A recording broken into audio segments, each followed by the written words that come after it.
Hi, everyone. Before we begin, please be advised that this podcast does contain adult themes, and it is intended for a mature audience. Listener discretion is advised.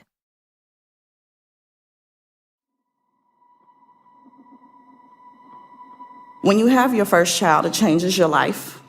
You become a different person. Your whole world revolves around them. My daughter, Desiree Robinson, was born March 29th, 2000 at 2:52 p.m. She was the light of my life, my firstborn, my only daughter, my heart, my world.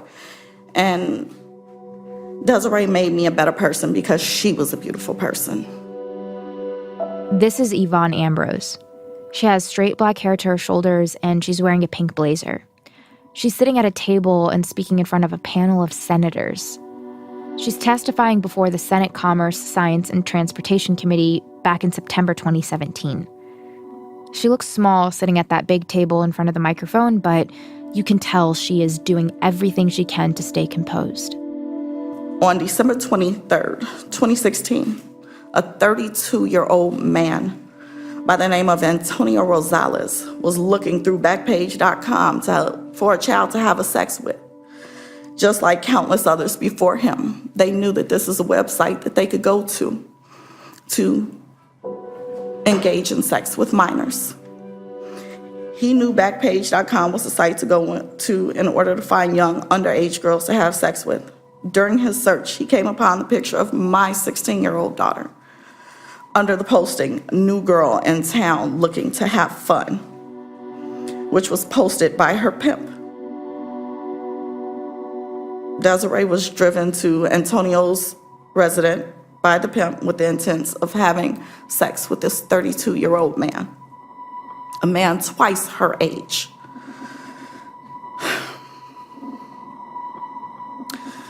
This was the last night of my daughter's life.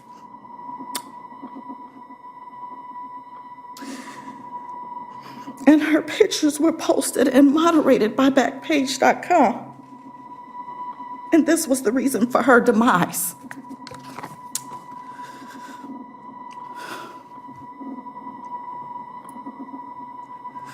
On Christmas Eve, December 24th, 2016, Desiree, my baby, was brutally murdered.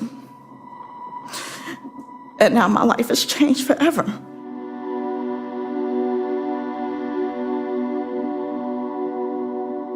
The truth is, Backpage.com and other sites are making millions of dollars by exploiting our children and allowing them to be taken advantage of by predators.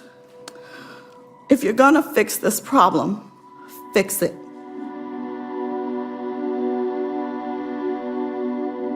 So that's what Congress decided to do, to fix it. By February 2018, there was a bill on the House floor sponsored by Ann Wagner. Rob Portman did the same in the Senate. They're both Republicans.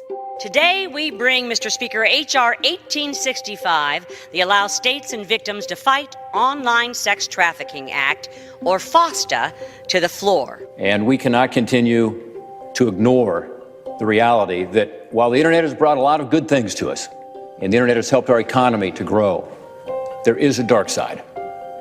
And this dark side of the internet is why we think it's so important for us to address this issue, address it now, so that that next mom who is out there right now wondering, where's my daughter? She's gone missing, won't find that she has been advertised online to multiple men. Most importantly, I want to thank the survivors and families who join us today. I'm signing this bill in your honor, and we are all together, politicians, both Republican and Democrat, signing this and representing this to you in your honor. So thank you all very much. We very much appreciate it. You're very brave.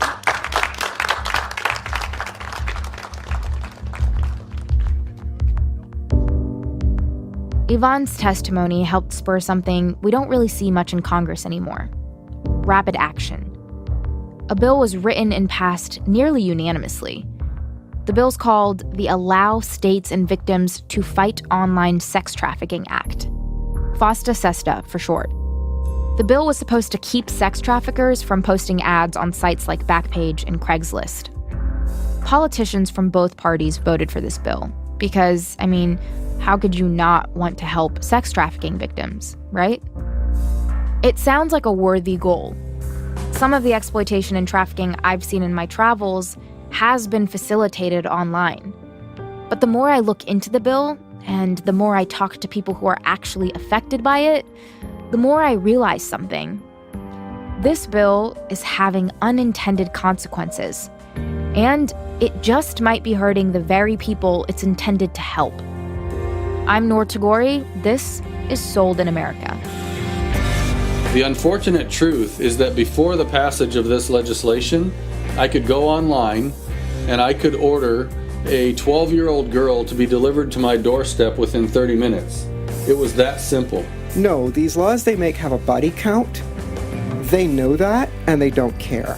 Backpage, they're not looking out for your best interests. My biggest concern isn't being able to sue Backpage or whatever. I don't give a shit.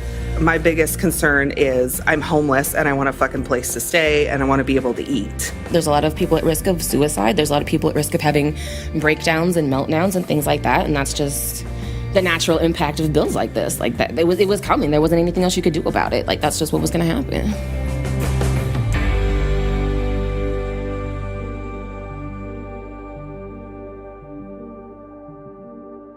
Thank you very much, Bill. Thank you. I'd love to have you say something. Yvonne, please. She lost her daughter, Mr. President. I know that, and I heard, and it's very special, and would love to have you say a few words. Yvonne Ambrose was standing right beside President Trump when he signed FOSTA SESTA in April 2018. He put his hand on her shoulder, and she smiled. I don't want to cry in front of Mr. President. This is so important to all of us, and I thank you, Mr. President, so much for signing this bill into law. It means so much to our family to lose your child who has been trafficked, which is modern-day slavery in our country. And thanks to you and everyone here, hopefully there won't be many more after her that have to endure this pain.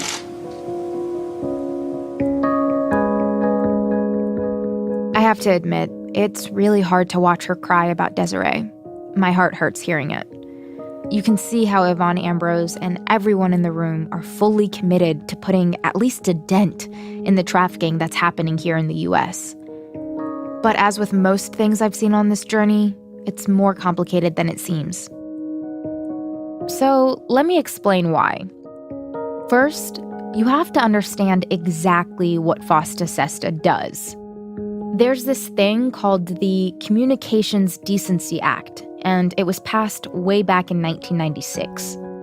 Section 230 of that act says websites and internet service providers are not responsible for things their users are creating and posting. So what exactly does that mean?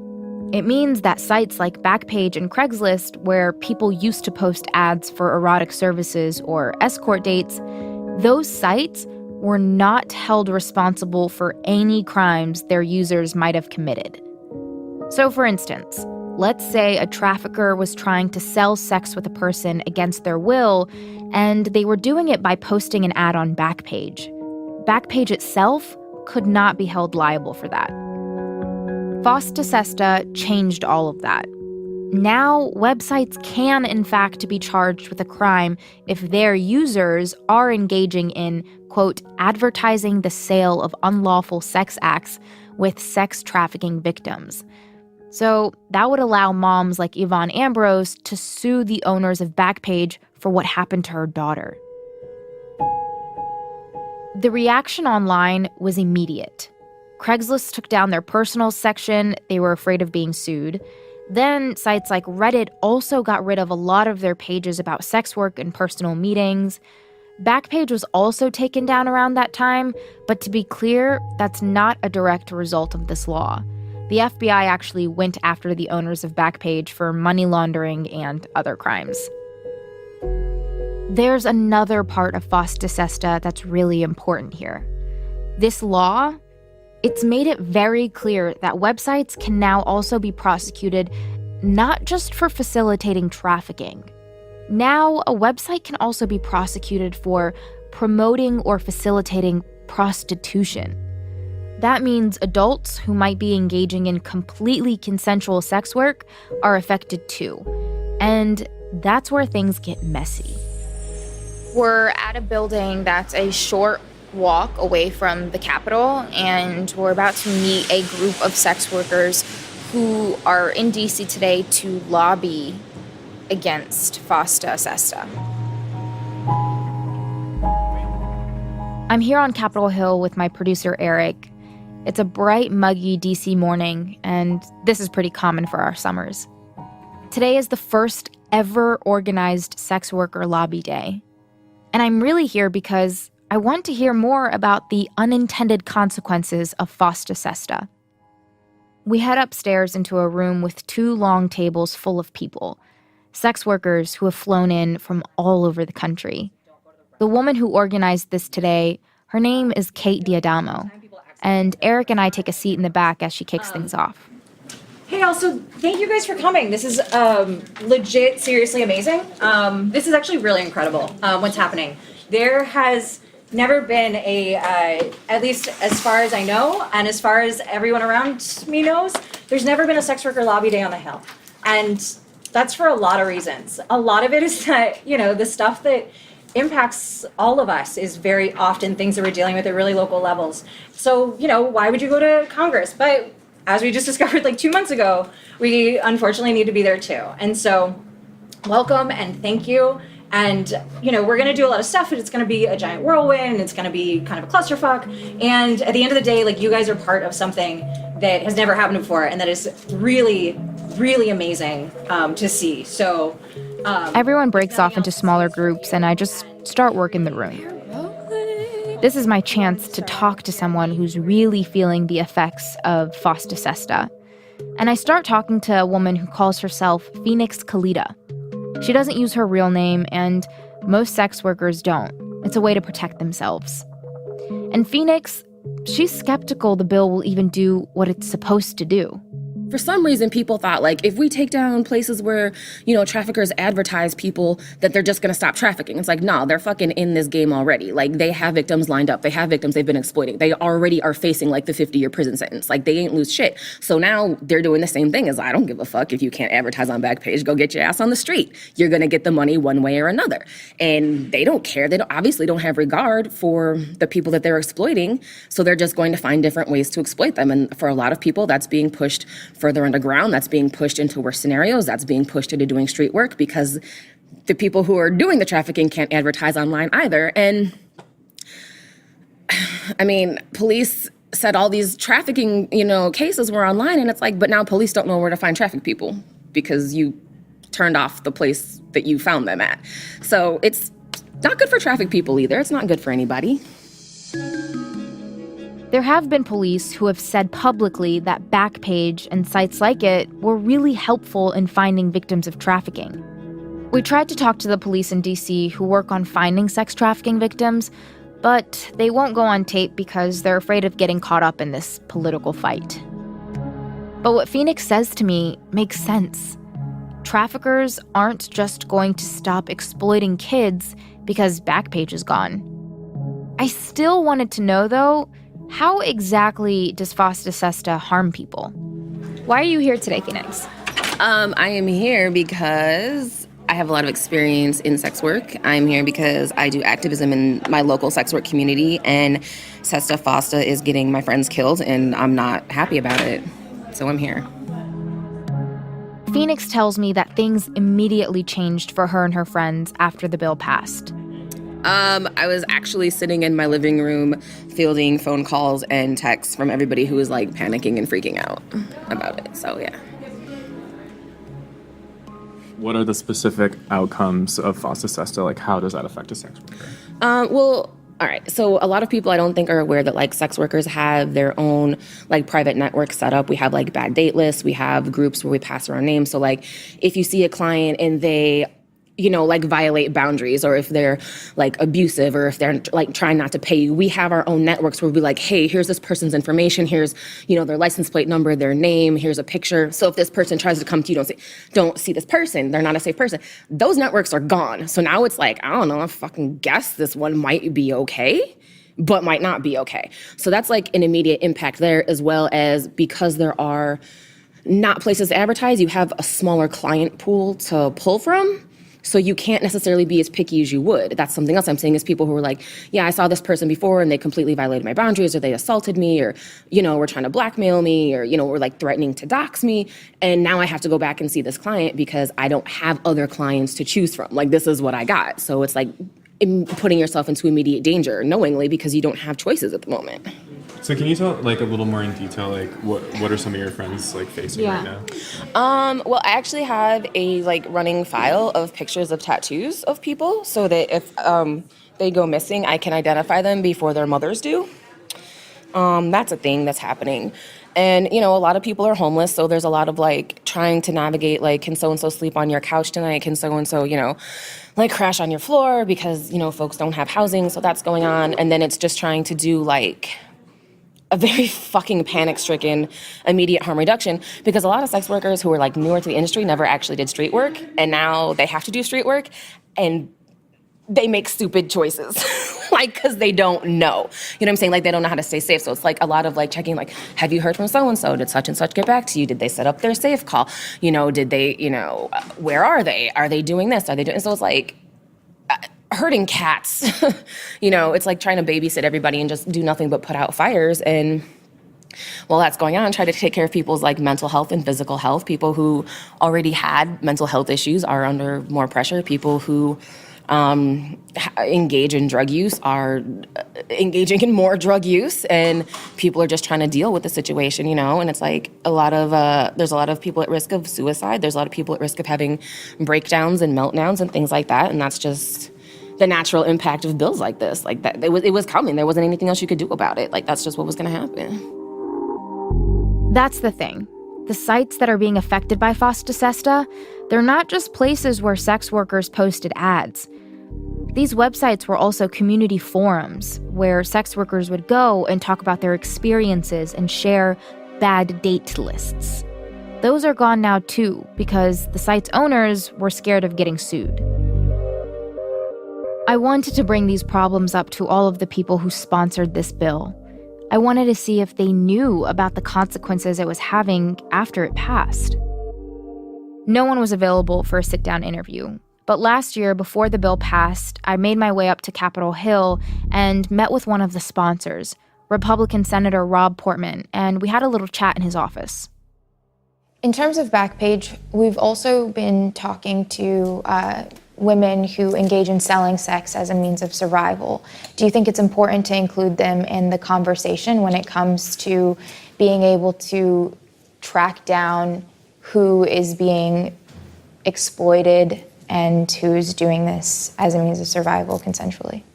Yeah, I mean, I think that's part of it. And, this is an issue that goes well beyond the discussion about online sex trafficking, because the issue of prostitution and the issue of, how you address, as you said earlier, the most vulnerable populations has to be part of this discussion. I mean, we've spoken to several women who have said that taking down Backpage means that they won't be able to eat for a week, or they'll have to put themselves in more danger. So it's been hard to kind of try to see their perspective on what it would do to take it down. Yeah. My experience in talking to those women, and I'm sure you've had the same, is that, once they're out of the grip of either the addiction or the dependency and really, the bondage almost that they have with regard to their trafficker and trafficking, that they see life very differently, and that they begin to see opportunities, to go back to school, to reunite with their kids, to have a real family life, to be able to have a job where they're not constantly in peril. And so that's the key, I think, is to provide that kind of support. It's a tough issue. It is a tough issue. Is there anything that you would say to women who are using Backpage without a trafficker or pimp and just selling sex on Backpage because that's how they were going to get their next meal? Yeah, well, I would, step out of the shadows, and there will be help. And they have to know there will be help. They have to know that there will be a community that's supportive of them. Backpage, having spent a lot of time now studying this and getting to know their practices and how they operate, they're not looking out for your best interests.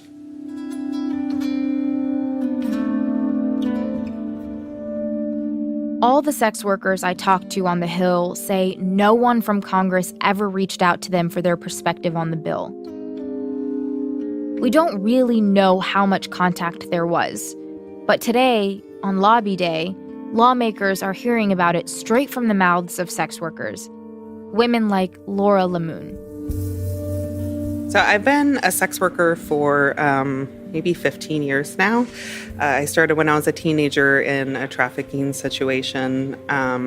So it was, originally it was a guy who was like my boyfriend to begin with, and then it just kind of grew into something where like he would force me to have sex with these different guys, and then he would get paid for it.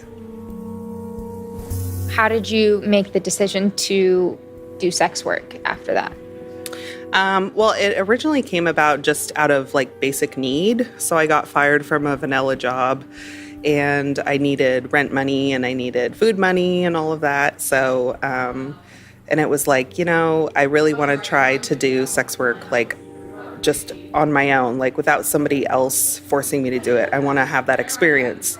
And it was a really positive, empowering experience that was pretty much 180 degrees different than my trafficking experience. You have a unique experience where you were formerly trafficked, and that's something that we found like isn't really talked about a lot when there are formerly trafficked victims who are engaging in consensual sex work and where their voice is in all of this. What do you feel like people need to know about your experience and how a bill like this is actually impacting trafficking victims and sex workers? Yeah, well, I feel like people tend to think of sex work and trafficking as a binary, so it's like either or. And actually, a lot of people exist on sort of this greater continuum between trafficking and consensual sex work. I tend to think of choice as a trajectory in general. So, it was my choice kind of to do sex work of my own volition, but I also live in a capitalistic society where I needed to pay rent and I needed to eat, and those things require money.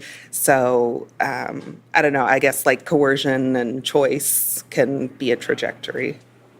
For this bill, if the focus is to help trafficking victims and survivors, like what do you think would actually do that job better?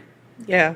Well, I think as little as politicians and other people were talking to sex workers, they were talking to trafficking survivors even less. So, nobody really reached out to me or anybody I know. I myself just got out of a recent bout with homelessness, like literally maybe 2 or 3 weeks ago. And all the other trafficking survivors I know and I'm friends with in Seattle are homeless as well. And I don't think that's just coincidence. Our biggest concerns are food, shelter, trying to get money, work. Is this since the bill passed? Or? This is in general.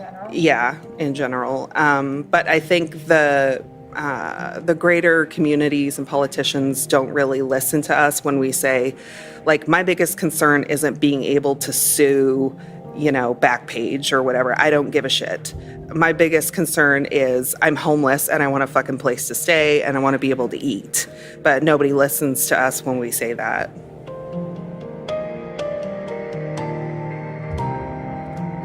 As we're talking, people are starting to head out towards the Capitol. Laura has a meeting with her member of Congress, Representative Heck from Washington State. She lets us tag along with her, but she's also with 2 other advocates who don't want us to record them. We head over to the Cannon Building.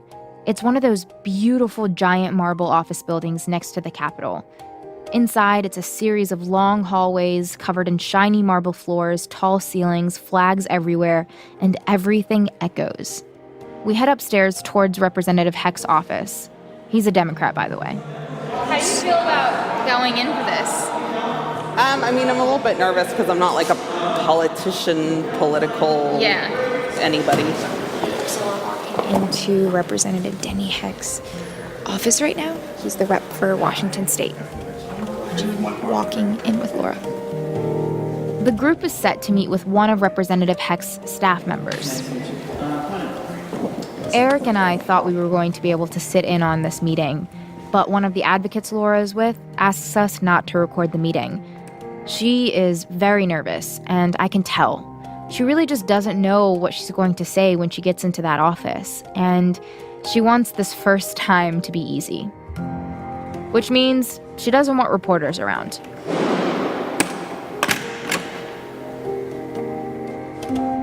After the break, we get to hear how the meeting went, and we also hear from someone who fought really hard to make FOSTA SESTA a reality.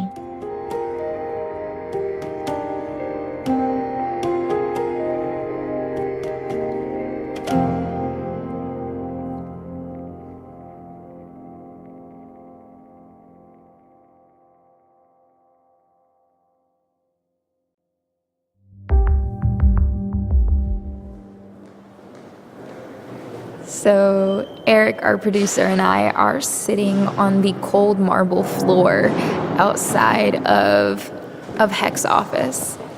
And we planned on going in with Laura and a couple other people, but one of the workers in the group was uncomfortable with any type of media being in the room while she was talking about this, even if we weren't going to include her in it. And that is not the first time this has happened to us, even today. But that's how this goes when it comes to talking to the sex work community, because one, there is this understandable distrust with the media, but also what they're doing here today is a really big deal.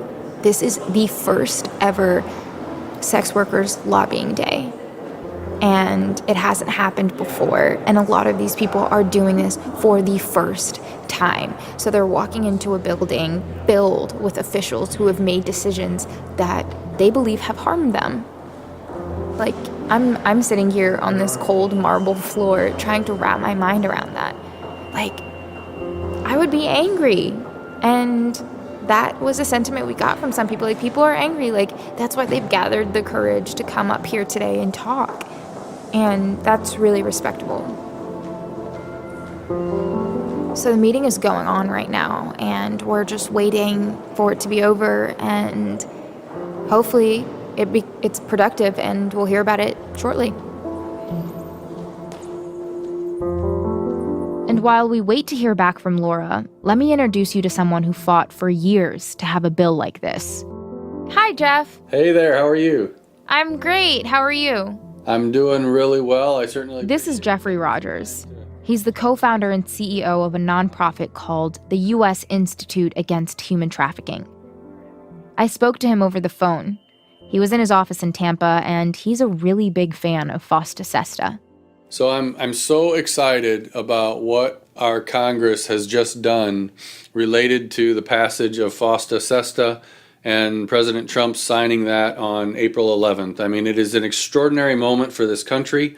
Many people that I've talked to consider it to be one of the most important pieces of legislation that our country has put in place to fight trafficking in decades. And so we were a very small part of working on that, but when I talk about our trips up to Washington, D.C., that was our primary focus for the past many, many months, was helping to spread the word, helping to gain influence, helping more and more people understand the importance of why FOSTA SESTA had to pass. And why do you personally think the bill is so important? The bill is so important because it truly has shut down a very significant number of websites that were blatantly facilitating the sale of sex online. I mean, the unfortunate truth is that before the passage of this legislation, I could go online and I could order a 12-year-old girl to be delivered to my doorstep within 30 minutes. It was that simple. And now, because of what this legislation has done, the websites that I could have easily done that on before have now been disbanded. And so the importance of that in fighting sex trafficking is extraordinary. Because first of all, one thing we have to recognize, and again, I go back to our focus on fighting demand. If we're going to end sex trafficking, we've got to end the demand. But what we also recognize is that because the demand for selling sex, period? The demand for buying sex. And so the individuals who think it's okay to buy another individual to have sex with them, that's the demand that we need to address if we're going to help stop sex trafficking. So our team we went to Seattle and spent a lot of time with demand abolition. Do you have any involvement with the demand? Because a lot of what you're saying is focused in the same principles that demand abolition has. Absolutely. So I'm so glad you brought them up. Demand Abolition is the group that also helped fund Val Ritchie.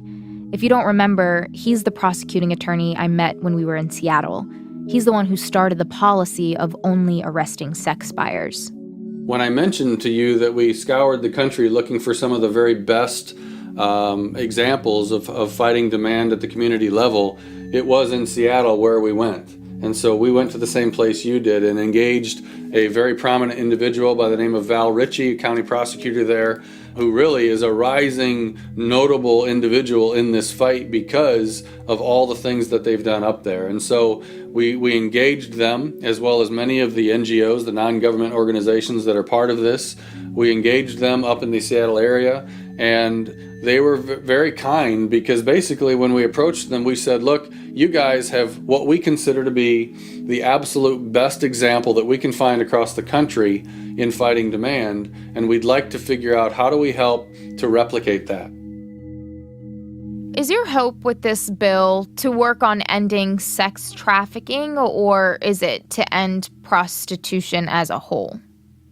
So our organization is set up to end sex trafficking. And okay. It's interesting because there is I think I'd call it an increasing level of debate around the differences between sex trafficking versus prostitution, and an increasing level of debate on the legalization of prostitution across the country. And so for us as an organization, we are here to fight sex trafficking. For us as an organization, we do not believe in the legalization of prostitution. So very clearly, those are the positions that we take.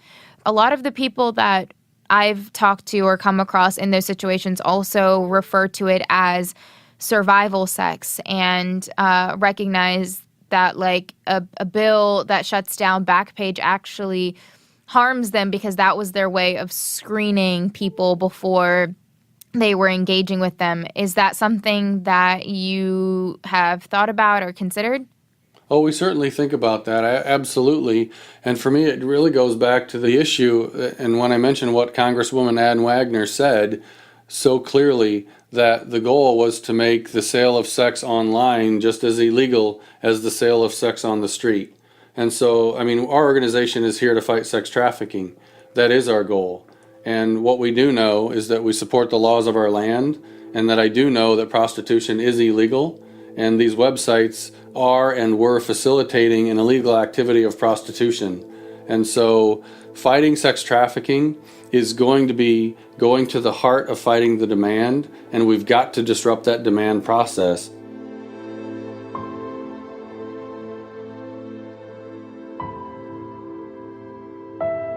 Talking to Jeffrey makes it clear how powerful the prohibitionist movement really is. So many people I've spoken to repeat the same lines almost verbatim. No buyers, no business. That is what's at the heart of this bill. It's killed some of the biggest sites selling sex online. And it's this idea that there is no difference between forced sex trafficking and consensual sex work. But from what I've seen on the road and what I've heard from so many people I've met is there are so many people who are doing sex work of their own free will, and they tell me that this bill, it's hurting them. Back in the House office building, the meeting with Laura and Representative Heck's staff, it's wrapping up. Finally, the door opens. Pretty nervous. How'd it go? It went really well. Yeah. I think there was some lively banter. But overall, they were interested, and I'm a constituent, so they have to listen. We leave the office and find a corner in the hallway. All right, how do you feel? I feel really good. I've never talked to a representative before. I mean, it was a staff person, but still, I've never come to Washington, D.C. and talked to somebody about sex work and had them take me seriously and ask me questions and show interest. So it was really great. How did the conversation go? It went well. There were some moments for me to kind of give my personal story, and I think that's kind of what I can offer in a situation like this, because I'm not a politician. I don't have a degree in public policy. So, but what I can tell people is my story and my experiences. And I just really tried to ask that the representative include people from the community in the future when considering bills like FOSTA SESTA. And even just now, if they want to write another bill to undo FOSTA SESTA, consult sex workers on it, consult trafficking survivors. What was his reaction to your concerns about FOSTA SESTA, because they did vote for it? Right. I mean, they, in the kind of DC political way, it's hard to kind of tell what they really think. Their job is just to be nice to us, me as a constituent of that representative. But I do think they had a lot of interest, especially when I started to say about how I'm actually a sex worker and a trafficking survivor. That's maybe when it became more real to them. Were they surprised? I would say so. I mean, they didn't really, they still had a poker face for the most part. Did they ask about it though? No, they asked me some follow-up questions, but they weren't personal in nature. Yeah. Did it seem like they had heard from the sex worker community at all about this bill? I mean, of course, they didn't say directly, but my assumption would be that they haven't. Why do you assume that? Just the nature of DC in general and politics in general. It's not generally a friendly space for sex workers or folks who are criminalized. So yeah. Was there anything you were surprised by in that meeting? That they actually were interested and willing to listen and asking questions. You felt like it was productive? Yeah, I definitely felt like it was productive, and I got their cards, and I'm going to follow up, and because I live in that representative's district, so they have to listen to me. So where to next? In a big broad sense, or literally, where are you going to next? Literally, and in a broad sense. I think their name is Representative Gomez, and they're representative of California. So, yeah. And where to next, broadly? I don't know. Yeah, to be continued. I don't know.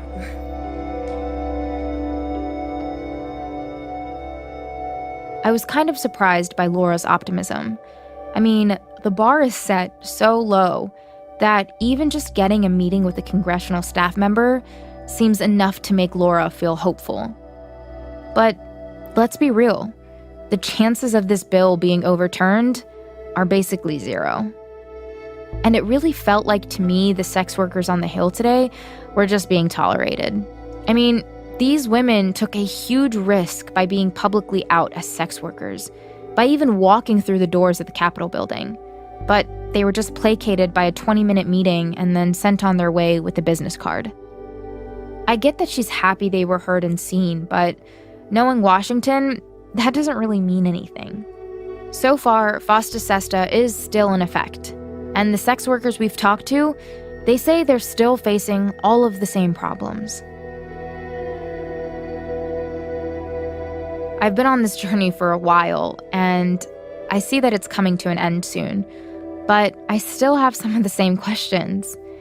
I've heard from so many people with so many views because of their different experiences There are so many sides to this complex debate on the sex trade, and rather than getting direct answers and solutions, it's more like gaining more and more perspective because everybody has some different situation. And like you just heard on Capitol Hill, this whole debate, it's very polarized.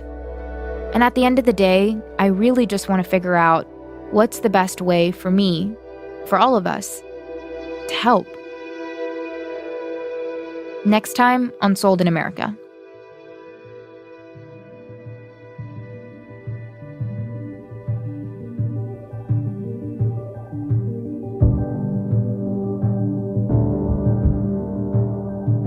Hey, I really would love to know what you thought about this episode.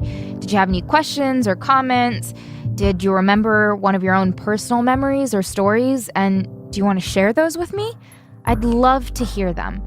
If so, record a voice memo on your phone of you asking that question or even telling me your story, and then text it to me at 202-804-2480. We'll gather up all of your voice memos and then use them in a bonus episode at the end of the season. Can't wait to hear from you. Sold in America is reported and produced by me, Noor Tagouri, with Eric Krupke, Kate Grumke, and Kevin Clancy. The show is edited by Suzanne Reber and Ellen Weiss. Our executive editor is Peter Clowney. Sound design and original theme music by David Herman. Special thanks to Mark Fahey, Karen Rodriguez, Aisha Bagshi, and Rick Kwan. We also want to thank Andrew Haig for our collaboration with Ground Source. Sold in America is a production of the Scripps Washington Bureau and Stitcher. Our senior producer is John Asanti. Our executive producers are Jenny Radelet and Chris Bannon. I'm Noor Tagouri. You can find me on Instagram and Facebook at Noor and Twitter at @ntagouri. And I'd also love it if you checked out our video documentary. You can find it by Googling Newsy Sold in America. If you like this show, and I really hope you do, don't forget to rate it and review it on the Apple Podcast app. It really helps other people find the show. And of course, thank you so much for listening.